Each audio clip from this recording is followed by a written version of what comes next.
Assalamualaikum warahmatullahi wabarakatuh. Ya, pertemuan kali ini kita akan membahas mengenai bagaimana mengukur manfaat intangible dalam manajemen investasi TI.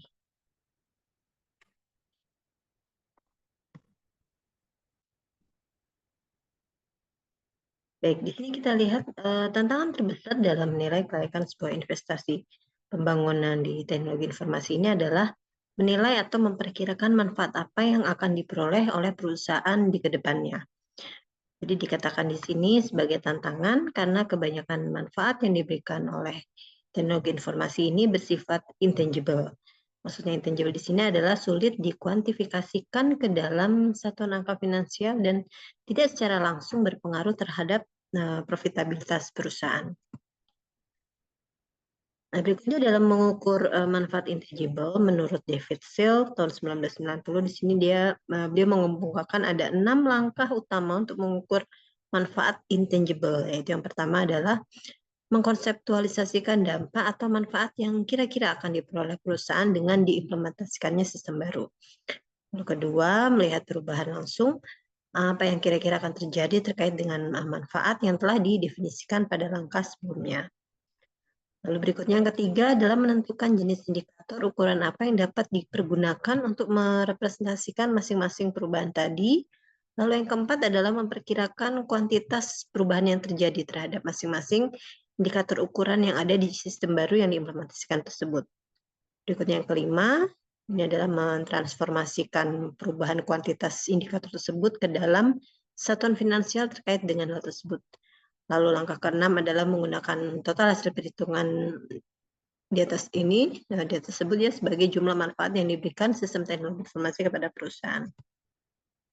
Ini sebagai contoh di langkah pertama, ini kita ambil contoh tentang sistem informasi penagihan atau automatic billing system, di mana diharapkan dengan diimplementasikannya sistem informasi penagihan ini bisa memberikan serangkaian manfaat seperti yang pertama adalah mengurangi kesalahan, lalu mempercepat pengiriman tagihan, mereduksi periode pembayaran dan sebagainya.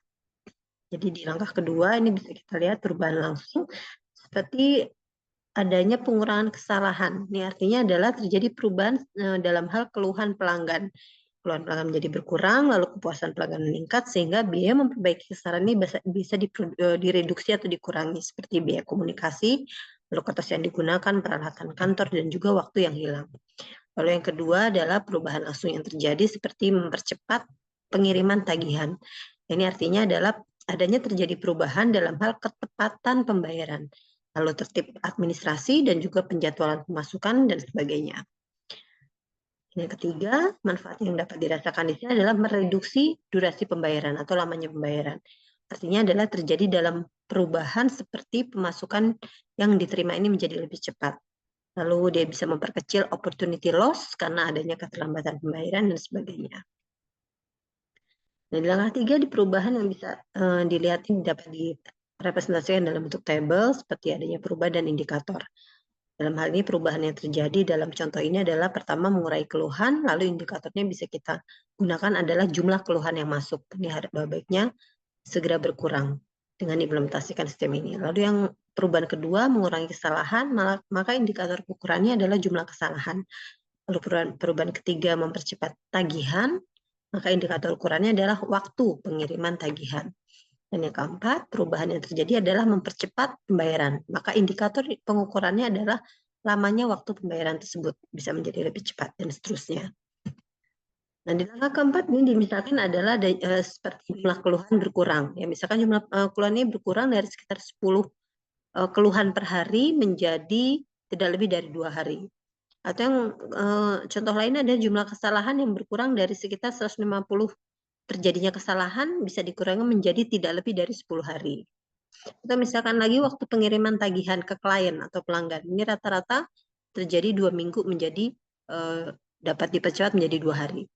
Dan juga termasuk dalam hal periode pembayaran. Misalkan rata-rata periode pembayarannya 6 minggu. Setelah implementasi maka menjadi 1 minggu dan seterusnya. Nah, di langkah berikutnya, misalkan sebagai contoh adalah untuk melayani sebuah keluhan, maka seorang customer service akan menggunakan telepon selama kurang lebih 30 menit. Sehingga dengan berkurangnya jumlah keluhan 10 menjadi 2, maka waktu komunikasi ini bisa dihemat kurang lebih 4 jam.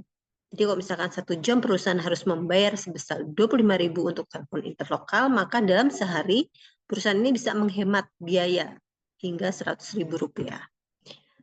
Misalkan lagi dalam hal pembayaran, ya, dari periode pembayaran yang tadinya biasa dilakukan dalam 6 minggu menjadi 1 minggu. Artinya perusahaan akan memperoleh uang 1 bulan lebih cepat. Berikutnya untuk berdasarkan karakteristiknya kita bisa menggunakan metode pengukuran cost benefit untuk mengukur manfaat intangible ini seperti ROI, ERR, NPV, value analysis dan sebagainya. Demikian pembahasan mengenai manfaat mengukur manfaat yang intangible. Terima kasih. Wassalamualaikum warahmatullahi wabarakatuh.